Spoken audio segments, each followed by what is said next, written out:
अ, सबसे पहले digital marketing क्या है। डिजिटल मार्केटिंग हम सबको पता है कि जो डिजिटल चैनल से होती है, जैसे सोशल मीडिया वगैरह से होती है। हम देखते हैं कि आजकल सोशल मीडिया पे भी काफी सारे ब्रांड्स हैं।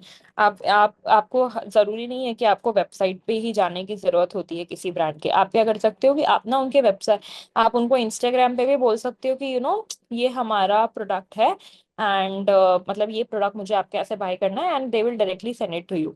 सो पहले, अभी भी आई एम श्योर बहुत सारे लोगों के घर में पैम्पलेट्स आते होंगे, वो सब आता होगा, बट अब पैम्पलेट्स की जगह पे अब पैम्पलेट्स की जगह पे क्या चलने लगा है, पैम्पलेट्स की जगह पे चलने लगे एड्स चलने लगे हैं। पहले होर्डिंग्स एंड बैनर्स लगते थे, ठीक है, वो शायद बड़े बड़े ब्रांड्स के आज भी लगते हैं, बट कोई भी जो स्टार्टअप ब्रांड होता है उसके लिए मार्केटिंग करना has become very easy now days.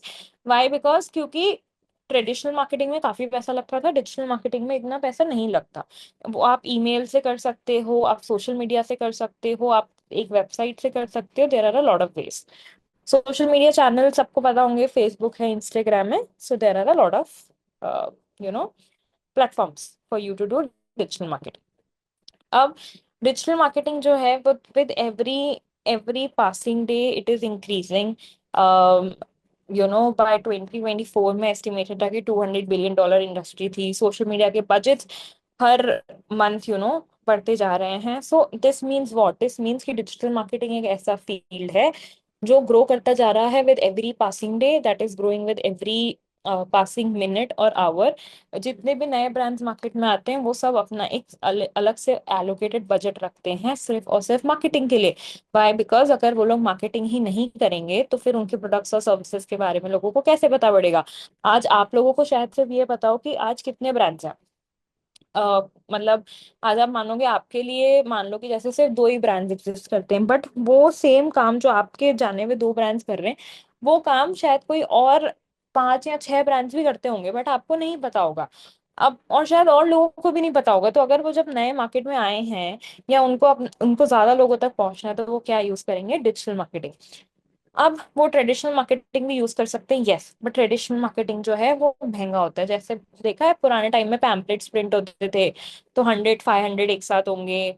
पहले उसका डिजाइनिंग कॉस्ट लगेगा, फिर उसका प्रिंटिंग कॉस्ट लगेगा, फिर उसको पेपर में डालने वाला, and a lot of people don't even see this, right? So इसके लिए डिजिटल मार्केटिंग जो है वो कॉस्ट इफेक्टिव भी होती है, प्लस उसको करने का बहुत ज्यादा फायदे भी होते हैं। किसी को डाउट है इस चीज में?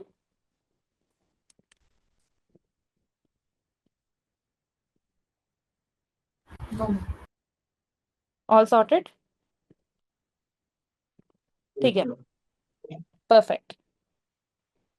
अब सबसे पहले, और दूसरी बात ये होती है, अब एक बात समझो, डिजिटल मार्केटिंग और ट्रेडिशनल मार्केटिंग में एक बहुत बड़ा एक और फर्क होता है कि ठीक है, कॉस्ट इफेक्टिव तो वो होती है, that is fine, but cost effective होने के साथ साथ जो आपकी डिजिटल मार्केटिंग है वो ग्लोबल भी जा सकती है। फॉर एग्जाम्पल एक बात समझो, आपका कोई भी एक बिजनेस है, अगर आप पैम्पलेट्स डलवाते हो, तो क्या होगा कि जो पैम्पलेट्स आप डलवाओगे वो पैम्पलेट्स आप किस वो सिर्फ आप लोकली डलवा सकते हो। आप किसी छोटे शहर में रहते हो तो आप पूरे पूरे शहर में उसको डलवा सकते हो, बट क्या आप उसको वर्ल्ड वाइड भिजवा सकते हो या पैन इंडिया करवा सकते हो? नहीं। एंड अगर आप करवा भी पाते हो तो it's going to take you बहुत सारा टाइम, मनी एंड एनर्जी, ठीक है। आपको अलग अलग वेंडर्स ढूंढने पड़ेंगे, वो वेंडर्स के नाटक अलग होंगे, वेंडर्स के नाटक के बाद आपको ये भी देखना पड़ेगा कि whatever you are doing, मतलब वो इफेक्टिव है या नहीं है। बट विद डिजिटल मार्केटिंग ऐसा नहीं होता। डिजिटल मार्केटिंग के साथ केस ऐसा नहीं है। डिजिटल मार्केटिंग के साथ केस ये है कि अगर जो आप एक एड चला रहे हो तो आप उसको पैन इंडिया चला सकते हो कम से कम कॉस्ट में, ताकि वो ज्यादा से ज्यादा लोगों को रीच करे। तो डिजिटल मार्केटिंग इफेक्टिव तो है ही सही, कॉस्ट इफेक्टिव तो है, बट वो क्या देता है? वो आपको ग्लोबल रीच भी देता है। That is why what is effective, digital marketing is effective. Now another point two stay in notice, एक और बात जो आपको समझनी है वो ये समझनी है कि बहुत इजीली आप रिजल्ट्स को एनालाइज कर सकते हो। आप समझ सकते हो कि क्या स्ट्रेंथ्स हैं, क्या नहीं है, क्यों है, किस लिए है। आप वो सब कुछ देख सकते हो। क्यों? क्योंकि अब जैसे आपने पैम्पलेट्स बंटवाए, फॉर एग्जाम्पल, आपने पैम्पलेट्स बढ़वाए, ठीक है। अब पैम्पलेट्स बंटवाने के बाद क्या हुआ यार, पैम्पलेट्स तो हमने बढ़वा दिए, लेकिन पैम्पलेट्स बढ़वाने से हुआ क्या कि ना, हमको तो पता ही नहीं है कि कितने लोगों ने एक्चुअली में पैम्पलेट्स पढ़े या ना पढ़े। समझ रहे हो? हमको नहीं पता ना कि कितने लोगों ने पैम्पलेट्स को देखा है नहीं देखा है। कुछ लोगों ने सिर्फ शायद उनको देख के फेंक दिया हो, या उस पे कुछ खा के फेंक दिया हो। There can be a lot and lot of things जो होती हैं, ठीक है। So you have to understand a very simple fact, कि ऐसा नहीं है कि आप ट्रेडिशनल मार्केटिंग को मेजर कर सकते हो, जबकि आप डिजिटल मार्केटिंग में आप पूरा मेजर कर सकते हो कि किसके पास आपके एड्स जा रही हैं, किसके पास आपका जो जो भी आपकी चीजें हैं वो किसके पास जा रही हैं, क्या हो रहा है, वो आप सब कुछ मेजर कर सकते हो, ठीक है। तो इससे हमको क्या पता पड़ा, इससे हमको ये पता पड़ता है कि सबसे पहली चीज तो क्या है कि डिजिटल मार्केटिंग क्या है, वो कॉस्ट इफेक्टिव है, ट्रेडिशनल मार्केटिंग की तरह काफी महंगी नहीं है। उसके बाद हमको क्या पता पड़ता है, उसके बाद हमको ये पता पड़ता है कि वो जो है ग्लोबल रीच प्रोवाइड करती है। व्हेन आई से ग्लोबल रीच प्रोवाइड करती है, इसका मतलब क्या होता है कि आप पैन इंडिया के लोगों को भी एक साथ आप पैन इंडिया वाले लोगों को भी एक साथ आप रीच आउट कर सकते हो। आप और वो भी मिनिमम से मिनिमम कॉस्ट में। ऐसा नहीं है कि अगर आप पैन इंडिया जा रहे हो या वो जा रहे हो आपको कॉस्ट ज्यादा देना पड़ेगा। आप अपने सिटी स्टेट सब कुछ डिसाइड कर सकते हो, वो भी ट्रेडिशनल मार्केटिंग के कॉस्ट से बहुत कम है, ठीक है। सो ये तीन पॉइंट्स हमको समझ में आ गए। नंबर वन क्या है कि आप वो कॉस्ट इफेक्टिव है। नंबर टू कि ग्लोबल रीच हो सकती है। And number three very important कि ट्रेडिशनल मार्केटिंग अगर आप कर रहे हो, जैसे आपने कहीं पे बैनर्स लगवा दिए, कहीं पे आपने पैम्पलेट्स भेज दिए, तो आपको नहीं पता कि जो पैम्पलेट्स वाले हैं कितने लोगों ने पैम्पलेट्स देखे, कितने लोगों ने आपकी बैनर्स देखे, कितने लोगों ने आपकी होर्डिंग्स देखी, ये किसी को नहीं पता है। तो उसका थर्ड चीज क्या हुआ, उसका थर्ड चीज ये हुआ कि हम लोग जो है रियल टाइम एनालिसिस कर सकते हैं, राइट। ये तीनों पॉइंट समझ में आ गए guys? Any doubts, any questions, any problems you have?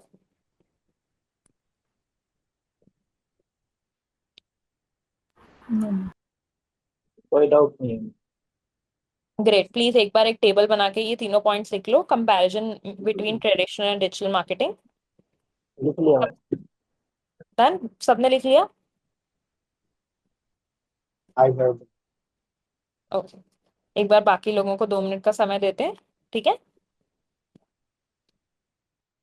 Guys please लिख लो जो भी मैंने समझाया, और कुछ लगता है कि मुझे डिक्टेट करना है तो मुझे बता दो।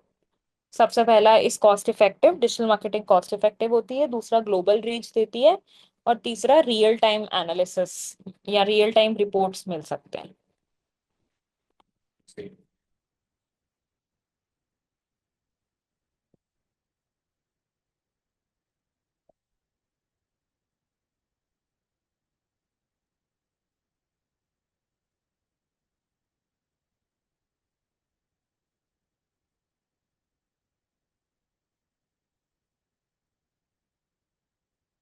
डन। डन? यस। ग्रेट। ठीक है, परफेक्ट।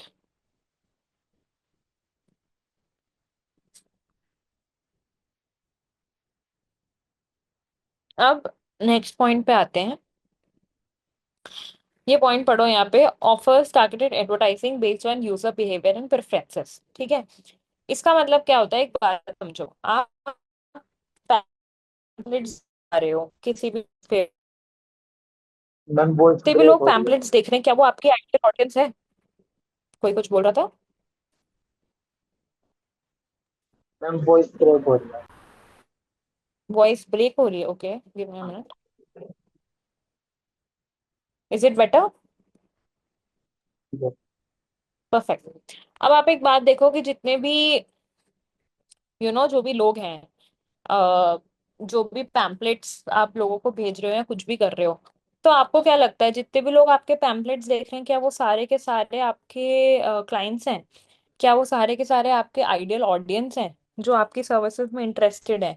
ऐसे भी तो बहुत सारे लोग होते हैं ना जो मतलब उसमें से हैं जो आपके टारगेट ऑडियंस में से नहीं है, या आपकी टारगेट ऑडियंस है, या मतलब कुछ भी। राइट। तो अब जब ट्रेडिशनल मार्केटिंग होती है तो उसके बाद उसमें क्या है कि आपको नहीं पता कि आप जिनको भेज रहे हो वो आपका आइडियल क्लाइंट है या नहीं है। बट जब हम बात करते हैं डिजिटल मार्केटिंग की, तो डिजिटल मार्केटिंग में क्या है, डिजिटल मार्केटिंग में आप अपने स्पेसिफिक टारगेट ऑडियंस को, अपने आइडियल ऑडियंस को टारगेट कर सकते हो। तो इससे आपका क्या होता है, इससे एक तो आप सही लोगों को टारगेट करते हो, प्लस आपका पैसा भी वेस्ट नहीं होता। अब आपने अपना हार्ड एंड मनी तो लगा दिया, बट हार्ड एंड मनी लगाने के बाद अगर आप उन लोगों को अपना प्रोडक्ट दिखा रहे हो जो लोग वो लेने ही नहीं वाले हैं, तो मेरा पैसा लगाना वेस्ट हो गया, राइट। तो इसके लिए डिजिटल मार्केटिंग में क्या होता है, डिजिटल मार्केटिंग में आप सिर्फ उन्हीं लोगों को प्रोडक्ट दिखाते हो या उन्हीं लोगों को आप उन्हीं लोगों को प्रोडक्ट दिखाते हो जिनको प्रोडक्ट में इंटरेस्ट होता है या जिनको सर्विसेज में इंटरेस्ट होता है। ठीक है। तो एक और चीज आप डिजिटल मार्केटिंग के नीचे आपने जो भी टेबल बनाई है, जो भी नोट्स लिखे हैं, उसमें प्लीज ऐड कर लो कि डिजिटल मार्केटिंग में क्या है कि हम अपनी आइडियल ऑडियंस को टारगेट करते हैं। हम किसी को भी टारगेट नहीं करते रैंडमली, बट कि जो हमारी आइडियल टारगेट ऑडियंस है उसको टारगेट करते हैं। प्लीज ये पॉइंट नोट डाउन करो।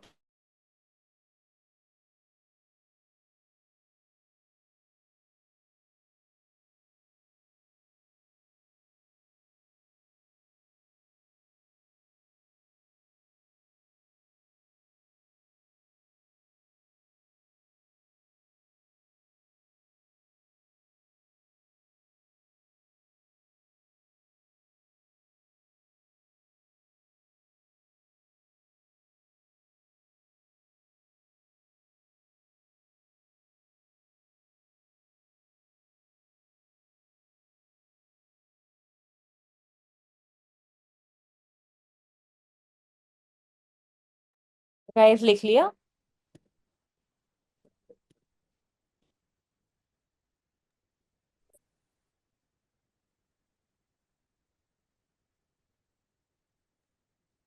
बताओ। All done? हाँ जी मैम, लिख लिया, बट कैसे? क्या बोल रहे हो? थोड़ा एक्सप्लेन करोगे एक बार फिर में? हाँ, देखो क्या होता है, बात समझो। पहले तो लेते हैं हम ट्रेडिशनल मार्केटिंग का एग्जाम्पल, ठीक है। मान लो आपका एक स्कूल है ना। और ओके। स्कूल के लिए आप क्या करते हो, सब समझना इस एग्जाम्पल को। स्कूल के लिए आप क्या करते हो, आप एक पैम्पलेट बनवाते हो समर कैंप का। ठीक है, अभी समर कैंप चल रहा है, ये तो सबको पता है ना। ठीक है। ठीक है। अब आप क्या करते हो, आप समर कैंप का एक बनवाते हो वो पैम्पलेट, पूरा डिजाइन विजाइन करा दिया, सब कुछ करा दिया। अब आप क्या करते हो, आप वो जो समर कैंप का जो पैम्पलेट है ना, वो आप न्यूज़पेपर में, वो पता है ना, सुबह सुबह 5 बजे जब न्यूज़पेपर डलता है तो उसमें पैम्पलेट्स डल जाते हैं और वो फिर आपके पास घर पे आते हैं, क्योंकि जी। न्यूज़पेपर तो सुबह जल्दी आ जाता है, ये सबको पता है। अब क्या हाँ। होता है कि मान लो आपने प्रिंट कराया पैम्पलेट, आपने प्रिंट करवाए लेट्स से 500 पैम्पलेट्स, ठीक है। और आपने, अब क्योंकि कोई समर कैंप के लिए भेज रहा है या स्कूल के लिए भेज रहा है, तो मतलब अपने घर से 5-7 किलोमीटर दूर ही भेजेगा, मैक्स टू मैक्स 10 किलोमीटर दूर भेजेगा, इससे ज्यादा तो नहीं भेजेगा ना। क्योंकि अगर इससे ज्यादा भेजेगा तो आने जाने का टाइम भी तो लगेगा ना। Make sense? तो आप क्या करते हो, आप अपने स्कूल के लोकेलिटी में 10 किलोमीटर्स जो है ना, उसमें आप अपना वो भिजवा देते हो। उसमें आप अपना पैम्पलेट भिजवा देते हो, ठीक है।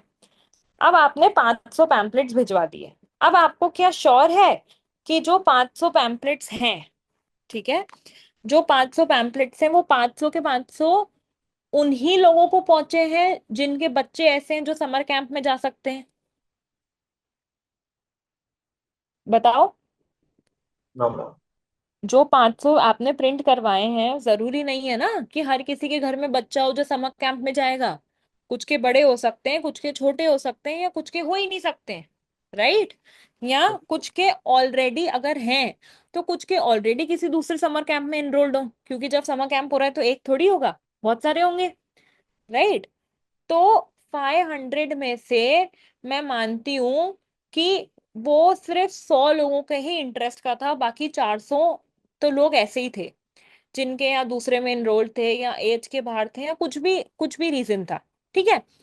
तो अब जो मैंने 400 पेम्पलेट जो गए, जो डिजाइन हुए, उसका मेरा कॉस्ट वेस्ट हो गया, करेक्ट। वो कॉस्ट तो चला गया ना, वो पैसा तो मैंने दे दिया, मुझे वो पैसा वापस थोड़ी मिलेगा बेस्ड ऑन कि सही लोगों को पहुंचा या नहीं पहुंचा, उसकी थोड़ी गारंटी है सही लोगों को पहुंचाने की, राइट। ये बट अगर मैं इंस्टाग्राम पे एक एड चला रही हूँ, ठीक है, इंस्टाग्राम पे अगर मैं एक एड चला रही हूँ, तो मुझे क्या करना है, इंस्टाग्राम पे एक एड मैंने चला लिया, ठीक है। अब एड चलाने के बाद क्या हुआ कि मैंने सिर्फ उन्हीं लोगों को टारगेट करा जिनके बच्चे हैं, और जिनके बच्चों की एज क्या है, मान लो जिनके बच्चों की एज वो छोटी वाली एज है। अब जिनके बच्चे छोटे होंगे ऑब्वियसली उनकी एज भी कम होगी ना, मे बी लेट्स से उनकी एज सिर्फ 25 to 40 के बीच में होगी, क्योंकि जो लोग 40 के ऊपर हैं उनके बच्चे तो थोड़े बड़े ही होंगे ना। Make sense. तो मैं क्या कर रही हूँ, जब मैं इंस्टाग्राम पे ऐड चला रही हूँ, आधे पैसे में जो मैंने अपने प्रिंटर को, अपने पैम्पलेट वाले को दिए हैं, जब मैं इंस्टाग्राम पे ऐड चला रही हूँ तो मैं स्पेसिफाई कर सकती हूँ कि मैं किसको अपना ऐड दिखा रही हूँ। उसमें इंटरेस्ट ये भी कर सकते हैं कि नए नवेले पेरेंट्स को टारगेट कर रही हूँ या किसको टारगेट कर रही हूँ, वो मैं सब कर सकती हूँ। और वो भी सिर्फ हाफ ऑफ द कॉस्ट जो मैंने अपने प्रिंटर वाले, पैम्पलेट वाले, इन सबको दिया है, ठीक है। तो इससे क्या हुआ, मैं अपने सही ऑडियंस पे पहुंच गई, वो भी कम बजट में। समझ में आ रहा है? अब क्लियर हुआ? तो इसलिए मार्केटिंग, डिजिटल मार्केटिंग क्या है, डिजिटल मार्केटिंग आपको ऑफर करती है टारगेटेड एडवर्टाइजिंग, यानी कि आपके जो,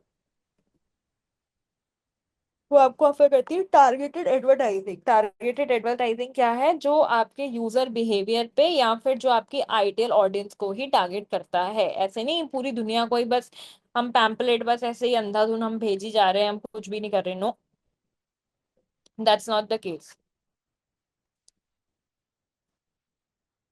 ठीक है, सॉर्टेड।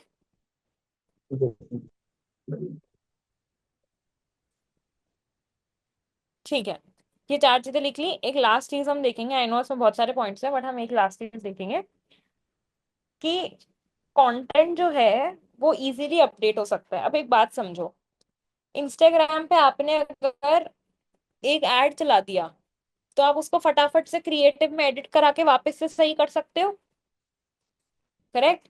या इंस्टाग्राम पे आपने कोई पोस्ट कर दी, तो आप उसको डिलीट कर सकते हो, डिलीट करके आप उसको क्या कर सकते हो, डिलीट करने के बाद आप उसको वो कर सकते हो कि उसको डिलीट कर दिया, उसको उसमें कुछ एडिट करा दिया और उसको वापस से पोस्ट कर दिया। लेकिन अगर हम कोई भी बैनर लगा रहे हैं, कोई भी हम पैम्पलेट्स बेच रहे हैं, कोई स्टैंडी लगा रहे हैं, तो क्या हम ऐसा कर सकते हैं? नहीं, हम लोग ऐसा नहीं कर सकते। क्यों हम लोग ऐसा नहीं कर सकते? Again a very simple logic in that, हम लोग ऐसा इसलिए नहीं कर सकते बिकॉज एक बार जो प्रिंट हो गया वो हो गया। और एक बार जो प्रिंट होता है वो सिर्फ एक बार नहीं होता ना। आपको पता है ना, अगर जैसे पैम्पलेट्स भी प्रिंट हो रहे हैं तो बहुत सारे एक साथ होते हैं। अगर बैनर, वो जो बैनर देखा है बहुत बार, हम जैसे जैसे रोड पे चलते जाते हैं हर खंबे पे एक बैनर लगा हुआ होता है, देखा होगा ना सबने, हाँ जी मैम। राइट। तो वो जो बैनर बनते हैं, वो जो वो जो बैनर बनते हैं, वो बहुत सारे बैनर एक साथ बनते हैं, ठीक है। तो अब क्योंकि वो बहुत सारे बैनर्स एक साथ बनते हैं और सब कुछ होता है, तो व्हाट हैपेंस कि अब आप एक साथ तो सारे उतरवा के सही करवाओगे नहीं, और कैसे करवाओगे? वो जो चीज एक बार प्रिंट हो गई वो हो गई। पैम्पलेट जो एक बार चला गया, आप लोगों से वापस थोड़ी मांग के आओगे कि अरे नहीं नहीं आपके पास तो पैम्पलेट आ गया, अब आप ना वापस कर दो क्योंकि हमने गलत कर दिया है। ऐसे नहीं कर सकते ना। तो इसलिए क्या है, जो आपका डिजिटल मार्केटिंग में जो भी आपकी इंफॉर्मेशन है वो आप आराम से अपडेट कर सकते हो, लेकिन ट्रेडिशनल मार्केटिंग में आप इतनी इजीली अपडेट नहीं कर सकते। Make sense? सबको समझ में आ रहा है? कोई है ऐसा जिसको थोड़ा सा भी डाउट हो तो मुझे बता दो।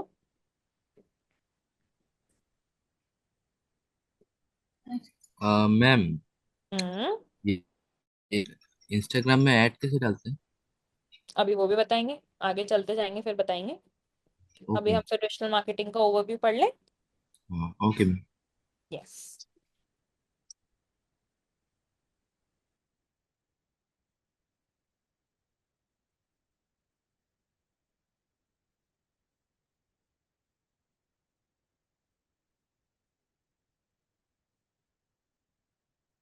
ठीक है, ये पॉइंट्स आपने नोट डाउन कर लिया? प्लीज इस पॉइंट को नोट डाउन कर लो कि इंफॉर्मेशन जो है वो डिजिटल मार्केटिंग वाले में इजीली अपडेट हो जाती है, जबकि उसमें नहीं होती है। मैम ये पॉइंट नोट डाउन हो गया, बट मुझे एक डाउट है हाँ। कि जैसा आपने बोला कि हम सिर्फ आइडियल ऑडियंस को टारगेट करेंगे, करेक्ट। वो डाटा हम लाएंगे कहाँ से? देखो, जब भी हम एक ब्रांड बनाते हैं ना, ठीक है, ठीक है। मानो एक ब्रांड आपने बनाया, ठीक है, तो हम सबसे पहले उसकी क्या करते हैं वो भी मैं आपको बताऊंगी कैसे करते हैं। जब भी हम एक ब्रांड डिफाइन करते हैं, किसी भी क्लाइंट के साथ हम काम करते हैं ना, तो हम हमेशा उनसे पूछते हैं कि आपके अकॉर्डिंग आपकी टारगेट ऑडियंस कौन है, आपकी आइडियल ऑडियंस कौन है, ठीक है। और ये डिपेंड भी करता है उस चीज पे कि वो प्रॉब्लम क्या सॉल्व कर रहा है। अब मानो कोई डे केयर है, तो डे केयर जो नहीं होते, आपने देखे प्री स्कूल और डे केयर होते हैं, यस सर। है ना। तो प्री स्कूल और डे केयर क्या प्रॉब्लम सॉल्व करते हैं कि जो भी मम्मी पापा मतलब दोनों के दोनों ऑफिस जाते हैं, ठीक है, उनको, उनके बच्चे जो हैं वो स्कूल के बाद यहीं रुक सकते हैं शाम तक, जब तक मम्मी पापा ऑफिस से नहीं आए। करेक्ट। ये प्रॉब्लम सॉल्व करते हैं, जिनके घर में और कोई नहीं है पीछे, वो यहाँ पे छोड़ सकते हैं बच्चों को। करेक्ट। ये प्रॉब्लम सॉल्व करते हैं। तो हमेशा कभी भी किसी भी प्रोडक्ट और सर्विस की आपको अगर आइडियल ऑडियंस या टारगेट ऑडियंस समझनी है, तो आपको वो जो प्रॉब्लम सॉल्व कर रहा है वो समझनी पड़ेगी, ठीक है। फॉर एग्जाम्पल एक स्किन केयर ब्रांड है, समझो। अब स्किन केयर ब्रांड में बहुत सारे ऐसे होते हैं जिनमें बहुत सारे प्रोडक्ट्स होते हैं, ठीक है, 10-12 प्रोडक्ट होते हैं। हर प्रोडक्ट जो है वो एक अलग अलग चीज को टारगेट करता है। कोई आपके एक्ने को टारगेट कर रहा है, कोई जो आपका टैनिंग है उसको टारगेट कर रहा है, सब अलग अलग करते हैं। और जिस भी कंसर्न को, जिस भी प्रॉब्लम को वो सॉल्व कर रहे हैं, राइट, जिस भी प्रॉब्लम को वो सॉल्व कर रहे हैं, वो प्रॉब्लम जिन लोगों को है, हम उनको टारगेट करेंगे। Yes ma'am. फॉर एग्जाम्पल एक स्किन केयर प्रोडक्ट क्या कर रहा है, टैनिंग दूर कर रहा है, ठीक है। तो समर्स में तो हम सबको ही करेंगे, क्योंकि सब लोग बाहर जाते हैं, कभी ना कभी जाना ही पड़ता है, कोई ऐसा नहीं है जो अंदर ही बैठा हुआ हो, चाहे जितने भी कोशिश कर ले, ठीक है। उसके बाद हम और किसको कर सकते हैं, जो रोज ऑफिस जाते हैं, राइट, हाँ जो लोग ठीक। भी रोज ऑफिस जाते हैं, हम उनको टैनिंग के प्रोडक्ट के लिए टारगेट कर सकते हैं। क्योंकि अगर वो हफ्ते में एक बार भी या 2 बार भी ऑफिस जाते हैं, तो मतलब धूप में तो आ रहे जा रहे हैं ना, भले कार में क्यों ना हो, कार में भी तो धूप आती है। मेक सेंस, ठीक है। फिर हम उन लोग को कर सकते हैं जो जिम जाते हैं, राइट। अब अगर हम कोई कोई हम ऐसे लेते हैं, कोई देखा है वो बहुत सारे सप्लीमेंट्स आते हैं, पता होगा ना, बहुत सारे सप्लीमेंट्स आते हैं जो जिम में मिलते हैं। आवाज आ रही है ना मेरी? Yes ma'am. ठीक है, तो जो जिम में मिलते हैं, अब जो लोग जिम में आते हैं वो तो उसकी टारगेट ऑडियंस है ही सही, लेकिन और लोग, समझो मेरी बात को, और लोग जो जिम में नहीं आते हैं लेकिन अपनी हेल्थ के बहुत कॉन्शियस हैं, जिन जो जो अपनी हेल्थ का बहुत ध्यान रखना चाहते हैं, वो सब करना चाहते हैं, वो लोग हमारा टारगेट ऑडियंस होंगे, यस मैम। राइट। तो ऐसे हम क्या करते हैं, हम ये समझते हैं कि कोई भी ब्रांड कौन सी प्रॉब्लम सॉल्व कर रहा है, एंड उसी के अकॉर्डिंग हम ये समझते हैं कि ये प्रॉब्लम किस जने को होगी, और फिर हम उसको अपनी टारगेट ऑडियंस बोलते हैं। समझ में आया?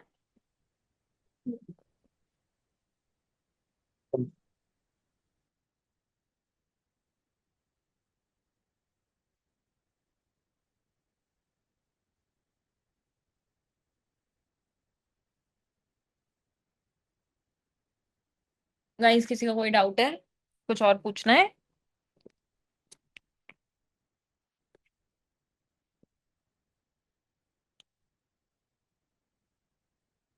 ठीक है, अब जो भी हमने पॉइंट्स लिखे हैं एक बार टेक 2 मिनट्स उसको रीड करो, एंड देन हम लोग नेक्स्ट पे आएंगे, ठीक है।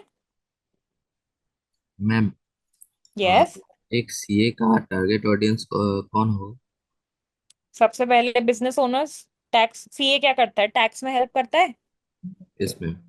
ठीक है। तो हम्म, अब टैक्स किसको भरना होता है, जिनकी हाई हाँ। सैलरी है, यस मैम। राइट, जिनकी हाई सैलरी है वो टैक्स भरेंगे ना, यस मैम। राइट। दूसरे कौन होंगे जिनका बिजनेस है, चाहे स्टार्टअप हो चाहे कैसा भी हो, वो लोग भी अपना भरेंगे ना। तो कौन हुआ उसकी टारगेट ऑडियंस? बिजनेस ओनर्स और कॉर्पोरेट वाले लोग, सीधा सीधा टारगेट ऑडियंस बन गई। यस। समझे? तो you just have to understand what problem your product, your brand, your service is solving. क्या प्रॉब्लम सॉल्व हो रही है? Yes. Thank you. No problem. Please ये सारे पॉइंट्स क्विकली एक बार 2-3 मिनट में रिवाइज कर लो, एंड देन वील कंटिन्यू, ठीक है?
आपने लिखा गलत है ये। मैम एक बार ये पॉइंट, थर्ड पॉइंट एक बार रिपीट करेंगे, क्या मीनिंग है इसका रियल टाइम एक्सेस का? रुको, ठीक है, एक बात समझो। अ जब भी हम इंस्टाग्राम पे मान लो पोस्ट कर रहे हैं, मैं ये नहीं कह रही कि ऐड चला रहे हैं, ये कह रही हूँ कि पोस्ट कर रहे हैं, ठीक है? पोस्ट करने के बाद आपको पता पड़ जाता है कितने लोगों ने लाइक किया है, कितने लोगों ने कमेंट किया है, ये सबको पता है। ओके पता गॉट है इट, ना? मतलब कि कितने लोगों को रीच हुई है वो चेक करना है। करेक्ट। लेकिन अगर आप पैम्पलेट भिजवा रहे हो या बैनर्स लगवा रहे हो तो आपको नहीं पता ना कितने लोगों ने देखा है। आप वहां ठीक है खड़े थोड़ी लोग को काउंट करने के लिए, और शायद आपकी काउंटिंग में गलती भी हो जाए। बट डिजिटल मार्केटिंग में जो आप एड चला रहे हो, या और अगर आप एड नहीं भी चला रहे हो, कोई नॉर्मल कर रहे हो, तो आपको आपको दिख जाएगा हाथों हाथ, और जैसे ही कोई लाइक करता है या कोई कमेंट करता है, वैसे ही आपको मैसेज आ जाएगा। तो वो क्या हुआ? रियल टाइम एनालिटिक्स हुआ। ओके।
हो गया गाइस, आगे करें? मैम पॉइंट यस नंबर 5 एक बार फिर से रिपीट करना। सॉरी, कौन सा point? Point number last point में। Content can be easily updated. हाँ जी। ठीक है, समझो मेरी एक बात को, बहुत सिंपल सी चीज है। आपने हमने अभी स्कूल का एग्जांपल लिया था, समर कैंप वाला। मैम समझ आ गया, बट ये नाम कौन सा है? Can be easily updated, okay. Information can be easily updated in digital marketing, ऐसे लिख लो।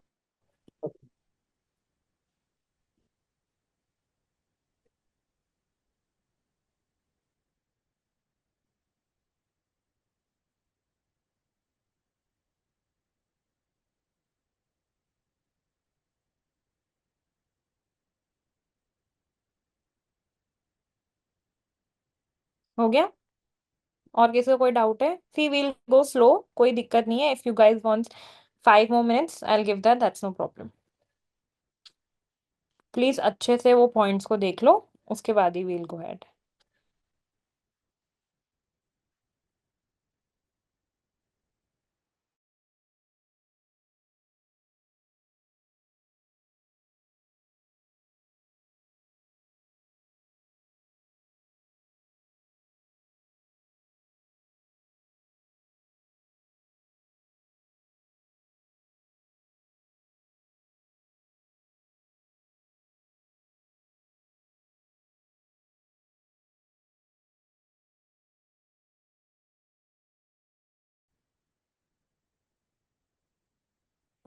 ठीक है guys, let's go to the next slide.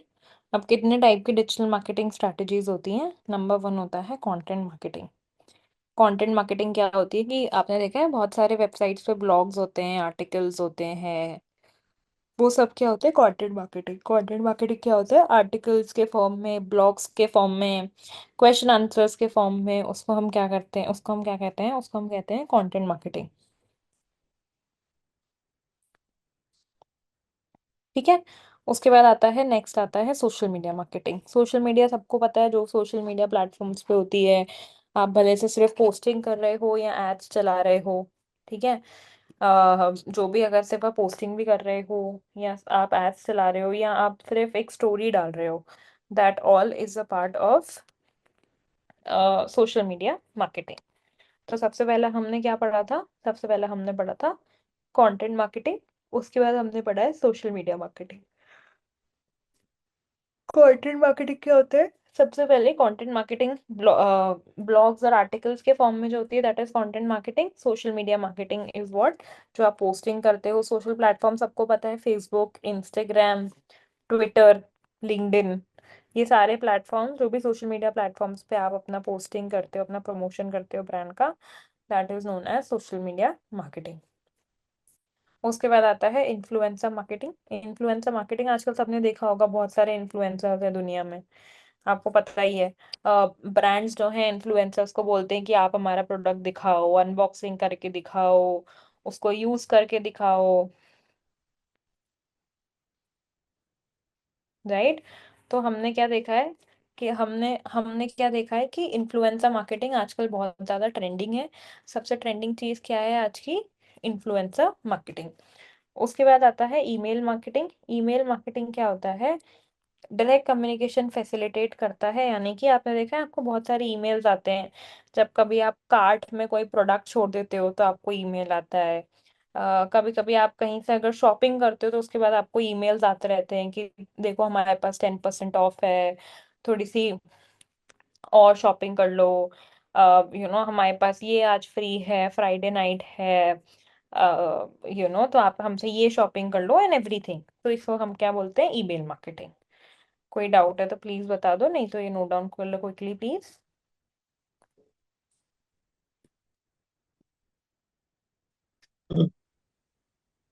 Ma'am content marketing दिखाना है उसको।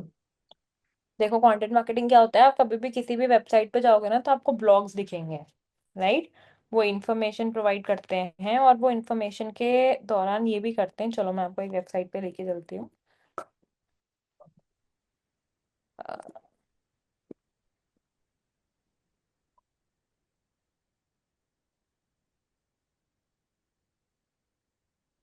ये एक वेबसाइट है, ठीक है। अब मैं इस वेबसाइट पे आई और इस वेबसाइट पे है यहाँ पर, लेट्स से मैं नीचे जाती हूँ, ये ब्लॉग्स दिख रहे हैं सबको? ये ब्लॉग पे मैं गई,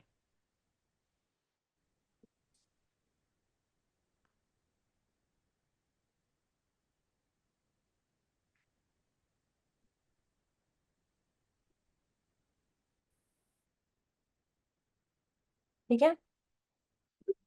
ये ब्लॉग्स जो हैं,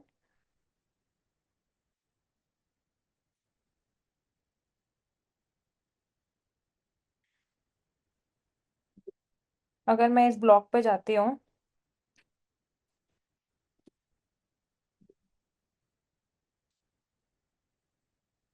तो आप देख रहे हो ये क्या बता रहा है, ये बता रहा है विटामिन सी सीरम आपको रोज क्यों यूज करना चाहिए।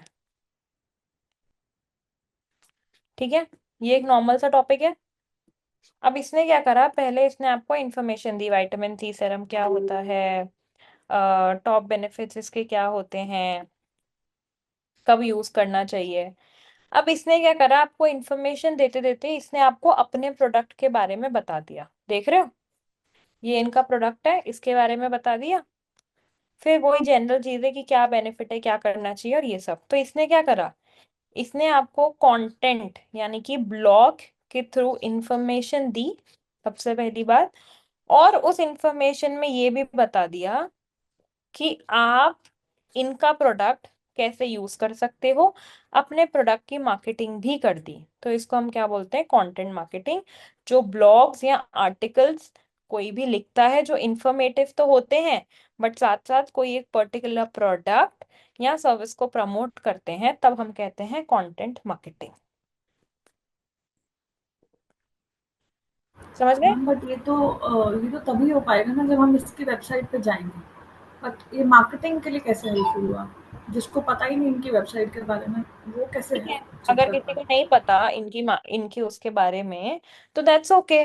उस देखो बहुत सारे टाइप ऑफ कंटेंट होते हैं, ऑफ पेज होता है, वेबसाइट कंटेंट होता है आपके पास, बहुत सारी चीजें होती है। और एक बात और समझो, वेबसाइट पे जो कंटेंट लिखा जाता है, जो ब्लॉग्स डाले जाते हैं, वो इसलिए ही डाले जाते हैं कि अगर किसी को वेबसाइट नहीं भी पता हो, ठीक है, और कोई ये टॉपिक सर्च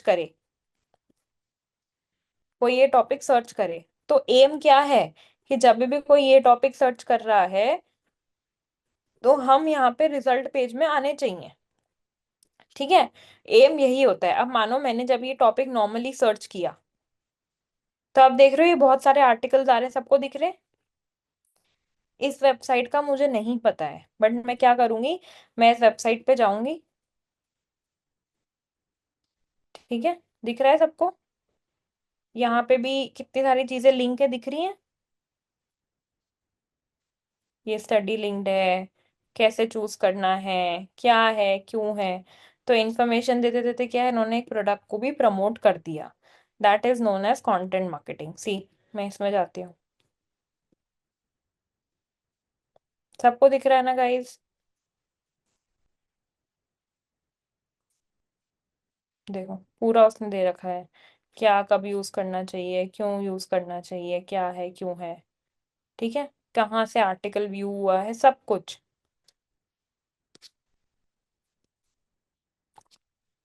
तो इसमें क्या हो रहा है, अब अगर मैं सनस्क्रीन पे जाती हूँ, मैं सनस्क्रीन पे क्लिक करती हूँ, देखो ये वेबसाइट का नाम क्या है, स्किन फार्म। तो ये अपनी ही एसपीएफ के बारे में बता रहे हैं। देख रहे हो, प्रोडक्ट देख रहे हो, ये अपनी एसपीएफ, अपनी स्किन केयर रेंज के बारे में बता रहे हैं। अब मैं इस वेबसाइट को तो नहीं जानती थी, बट तो ये जो आर्टिकल लिखे जाते हैं ना वेबसाइट पे, इनका एम यही होता है कि जब कोई उस टॉपिक को सर्च करे, तो वो सर्च इंजन रिजल्ट पेज में आए। समझे, this is a part of SEO.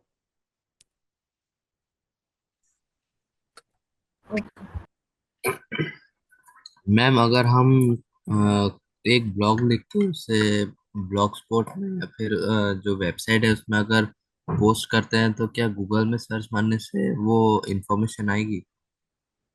किस में पोस्ट करते हैं, अगर हम उसको ब्लॉग स्पॉट या कहीं करते हैं, तो जरूरी नहीं है आए, बिकॉज बहुत सारे लोग करते हैं।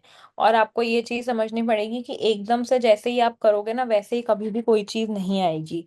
एक चीज को रैंक होने में, रैंक ऊपर नीचे जाने में कम से कम 2 से 3 महीने का समय लगता है, और कांस्टेंट एफर्ट्स लगते हैं। एफर्ट्स का मतलब ये है कि बहुत सारी चीजें लगती हैं, आपको कॉन्टिन्यूसली उसकी बैक लिंकिंग करनी पड़ती है, आपको कॉन्स्टेंटली उसका काम करना पड़ता है, कॉन्स्टेंटली आपको मेक श्योर करना पड़ता है कि सब कुछ उसमें सही हो। बहुत सारी एसईओ की चीजें जो आपको ध्यान रखनी पड़ती है बिफोर यू थिंक कि यार ये सब मैंने कर दिया, अब मेरा जो आर्टिकल है वो आएगा गूगल सर्च रिजल्ट में। समझ रहे हो। मैम कैसे पता चलता है कि वो ऊपर आ रहा वो हम एसईओ में पढ़ेंगे, वो एसईओ का पार्ट है, अभी फिलहाल हम सिर्फ ओवरव्यू कर रहे हैं है? कि क्या ओके। क्या होता है। यस, ये नोट डाउन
गाइस लिख लिया तो प्लीज बता देना। डन। हो गया मैम। मैम ये नोट्स मिलेंगे ना? हाँ लेकिन आप तो लिख लो ना। मैम लिख लिया है। बस तो फिर टेंशन ही नहीं है। ठीक है, एक बार क्विकली रिवाइज कर लेते हैं कि हमने क्या क्या करा है। हमने ये पढ़ा था कि डिजिटल मार्केटिंग क्या होती है। सेकंड हमने पढ़ा था कि स्टैटिस्टिक्स क्या है डिजिटल मार्केटिंग में, कि डिजिटल मार्केटिंग 2024 में बहुत ज़्यादा स्पेंड हुआ है, प्लस हर कंपनी का जो बजट है वो काफ़ी ज़्यादा बढ़ता जा रहा है ईयर बाय ईयर। उसके बाद हमने क्या पढ़ा था, digital marketing versus traditional marketing. हमने क्या देखा था, सबसे पहले वो ग्लोबल रीच देता है, यानी कि डिजिटल मार्केटिंग ज़्यादा लोगों को रीच आउट कर सकता है, कॉस्ट इफेक्टिव होता है, रियल टाइम एनालिसिस देता है, और जो कंटेंट है वो इजीली अपडेट हो सकता है। कोई पॉइंट है जो मैं मिस कर रही हूँ?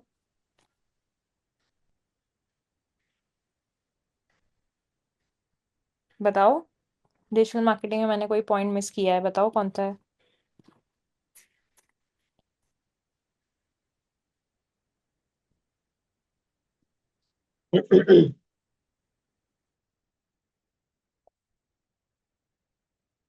आइडियल ऑडियंस को भी डिजिटल मार्केटिंग टारगेट करती है।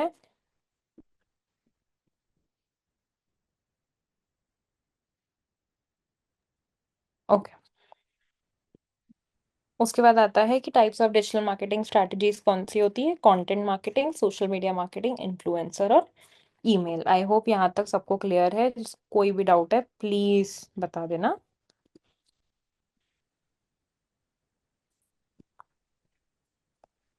ठीक है। उसके बाद हम आते हैं कि अभी डिजिटल मार्केटिंग के ट्रेंड्स क्या हैं। सबसे पहले एआई। पता है सबको एआई आ गया है, chat GPT, Claude, Gemini, deep seek, भर भर के चीजें आ गई है। और एआई डिजिटल मार्केटिंग का एक बहुत इंपॉर्टेंट पार्ट बन गया है। उसके बाद user generated content. User generated content में क्या है कि जो ब्रांड्स हैं वो आजकल ज्यादा यूजीसी पे रिलाई करते हैं। यूजीसी पे रिलाई करते हैं, इसका मतलब क्या है, यूजीसी पे रिप्लाई रिलाई करते हैं, इसका इसका सिंपल सा मतलब क्या है, इसका सिंपल सा मतलब क्या है कि पहले क्या होता था, इन्फ्लुएंसर वगैरह बना के देते थे, लेकिन अब सबको पता है कि इन्फ्लुएंसर जो है वो पे करके कुछ भी बोल देते हैं। इसके लिए लोग क्या है, रियल लोगों को प्रेफर करते हैं, या मल्टीपल लोगों के चेहरे पसंद करते हैं यूजर जनरेटेड कंटेंट के लिए, ताकि ऐसा लगे कि असल के कस्टमर्स ने वो कंटेंट बनाया है। ठीक है। उसके बाद थर्ड, वीडियो मार्केटिंग। सबने देखा है कि आजकल इंस्टाग्राम पे रील्स ज्यादा चलती हैं, यूट्यूब पे लॉन्ग फॉर्म से शॉर्ट्स ज्यादा चलते हैं, लोगों को वीडियोस ज्यादा पसंद है, राइट। तो वीडियो मार्केटिंग इंक्रीज हो रहा है। और fourth, email marketing. Email marketing से काफी कन्वर्जन लोगों को दिखते हैं।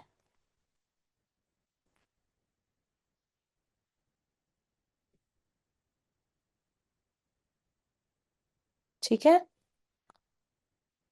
मैम उस सेकंड पॉइंट रिपीट करेंगे? यूजर जनरेटेड कंटेंट क्या होता है, देखो पहले क्या होता था, आपने देखा है बहुत सारे ब्रांड्स जो हैं वो इन्फ्लुएंसर से मार्केटिंग करवा लेते हैं। ठीक है। अब इन्फ्लुएंसर्स क्या, उसको पता है, इन्फ्लुएंसर का सबको पता है कि इन्फ्लुएंसर लोग ना पैसे लेते हैं और कुछ भी बोल देते हैं। ठीक है, मतलब तारीफ भी कर देंगे जबकि प्रोडक्ट बुरा भी होता है। ये बात आई थिंक सबको पता होगी। तो अब क्या है, इन्फ्लुएंसर मार्केटिंग से आ गया है user generated content. User generated content क्या होता है कि जो लोगों ने सच में सच में वो किया हुआ है, सच में उस प्रोडक्ट को यूज किया है। तो लोग क्या करते हैं, लोगों को हायर करते हैं जो इन्फ्लुएंसर नहीं है, और उनसे ऐसे वीडियोस बनवाते हैं जैसे उन्होंने सच में वो प्रोडक्ट यूज करा है, सच में प्रोडक्ट रिव्यू करा है।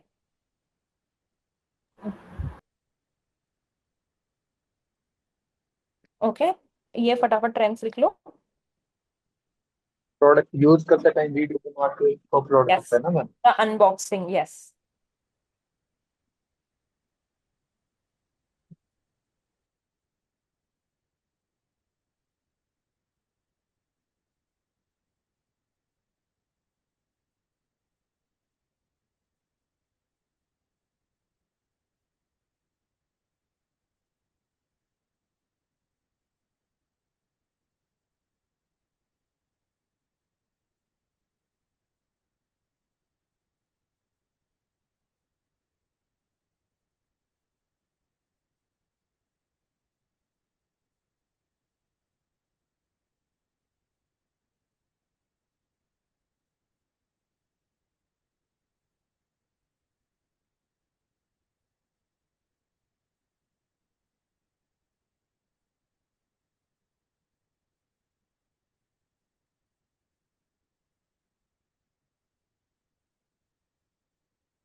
डन।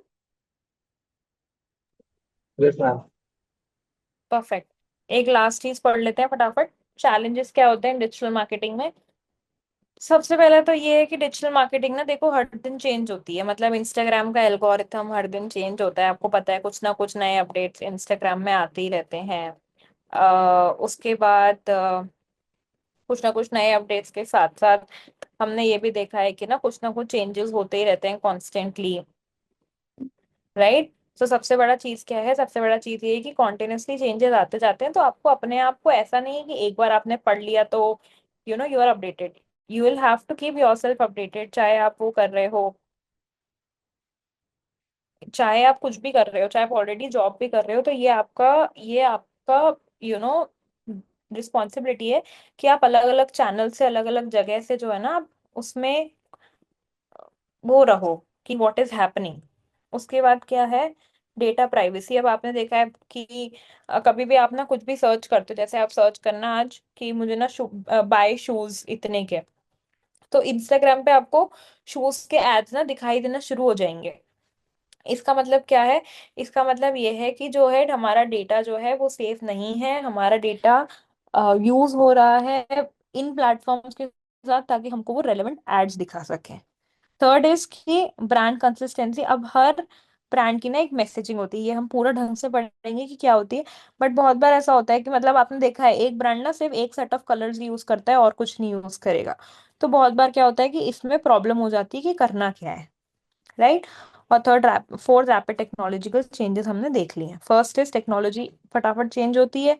सेकंड, हमारा डेटा जो है वो प्राइवेट नहीं है। एंड थर्ड, ब्रांड की जो मैसेजिंग है वो कंसिस्टेंट नहीं है। ठीक है।